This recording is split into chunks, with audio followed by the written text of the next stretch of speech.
กำลังให้ วาดรูปพระเวสสันดรเพิ่งวาดได้แผ่นเดียวมันตายก่อนฝีมือดีฝีมือดีเป็นคนมีฝีมือดีมากตายขี้เมาขี้ขับรถจนป้อมตายมากพวกฝีมือดีจะใช่พวกงานเป็นเรื่องอะไรก็เหมือนกันพวกนี้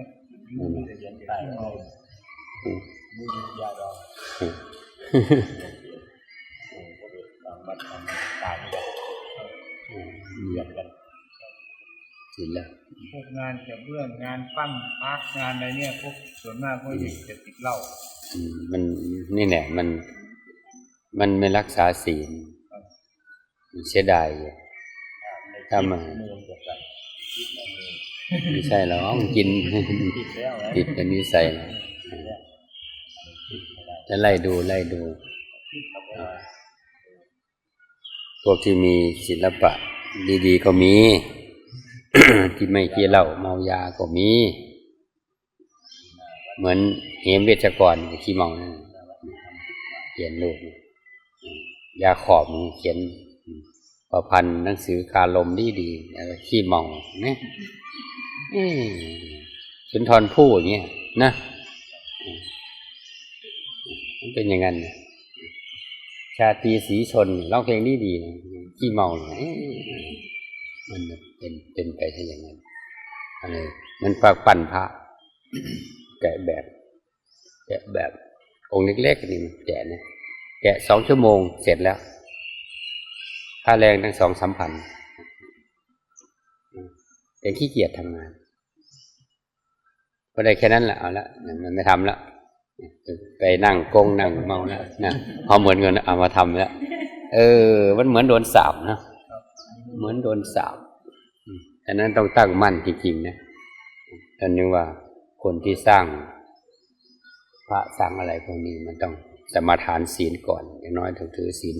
5 ศีล 8พระองค์นั้นจะถึงจะศักดิ์สิทธิ์แต่พอขี้เมามันไม่ค่อยศักดิ์สิทธิ์มีศีล 8 ศีล 5ศีลจึงเป็นพื้นฐานของความดีทั้งหมดนะถ้าไม่มีศีลจะไปพูดสรรเสริญเยินยอยังไงว่าเป็นคนดีพอเอาศีลไปจับปั๊บโดนคะแนนตกปั๊บเลยเหมือนคนมั่งมีสีสุขเหมือนกันถ้าเอาศีลไปจับปั๊บนี่มันไม่ได้มาทางดีนะเป็นอย่างนั้นนะศีลนี่มันทำให้เสื่อมเสียถ้าไม่มีแต่ในว่าศีลเป็นพื้นฐานของความดีทุกอย่างพุทธเจ้านี่ทรงเน้นเรื่องศีล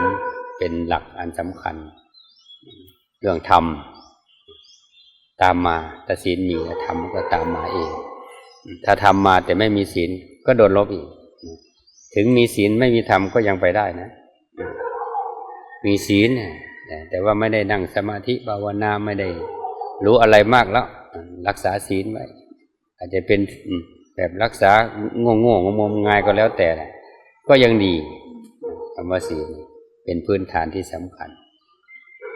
นั่นที่ว่าสีเลนะสุขติงยันติไปไหนก็ปลอดภัยสีเลนะโภคสัมปทา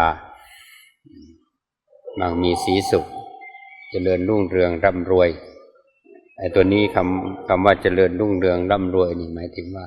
เราต้องอยู่กับมันนะไม่ใช่ถูกรางวัลที่1แล้วตายอย่างเงี้ยไม่ใช่เขาเรียกว่าร่ำรวยนะแต่ร่ำรวยหมายถึงว่าต้องมีด้วยใช้มันได้ด้วยไม่ใช่ว่ามีแล้วใช้มันไม่ได้เหมือน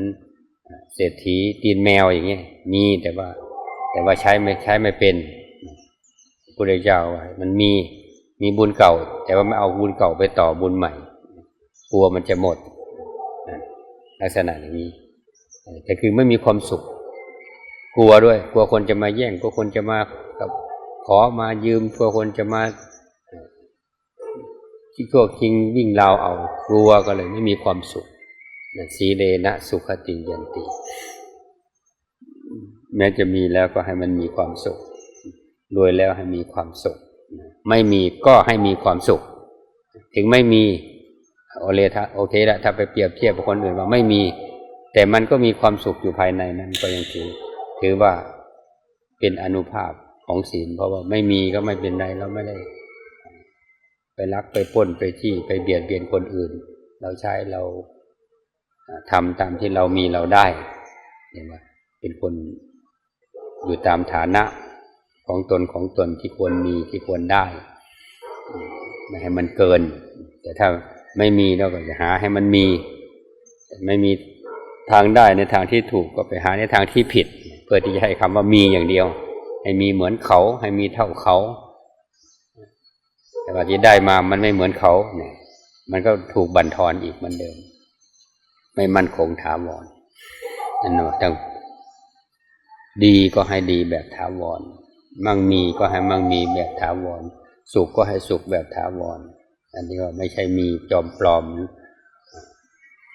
ดีจอมปลอมสุขจอมปลอมถ้ามีศีลเป็นพื้นฐานแล้วก็ถึงดีก็ดีแบบแท้จริงมั่งมีสีสุขก็มั่งมีแบบแท้จริงมีความสุขก็มีความสุขอย่างแท้จริงดังนั้นเป็นจึงกล่าวไว้ชัดเจนว่าศีลเป็นพื้นฐานของความดีแน่นอนวันนี้ญาติโยมมาไกลเนาะไกลนะกี่กิโลวัดดูหรือเปล่าจากสมุทรสาครมานี่ฮะจากนั่นมานี่75 กิโลจากวัดมานี่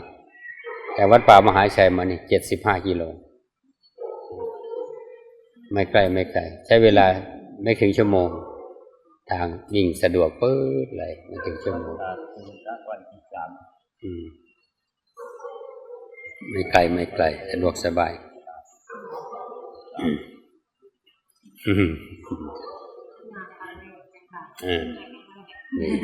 นะ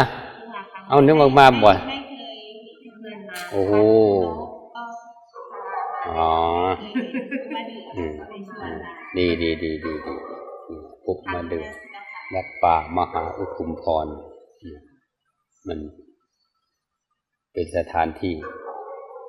มีความหมายที่สำคัญนะบ้านนี้บ้านผู้มะเดื่อแปลว่าภาษาบาลีอุทุมพรแปลว่าต้นมะเดื่ออุทุมพรแปลว่าต้นมะเดื่อมันมีอยู่องค์หนึ่งชื่อว่าเจ้าฟ้ามหาอุทุมพรยุคกรุงศรีอยุธยาแตกเป็นเฉลยศึกไปอยู่โน่นเมืองพม่ามันดาเลย์ไปสร้างวัดอยู่ที่โน่นไปบวชอยู่ที่โน่นพวกพม่าเขาบอกว่าพระอรหันต์องค์นี้เป็นพระอรหันต์มาเคยตามไปดูไปเห็นมีโบสถ์มีที่เจดีย์ของท่านอยู่ที่โน่นแต่ตอนนี้เขาเอาไปไว้พิพิธภัณฑ์ของพวกพม่าแล้ว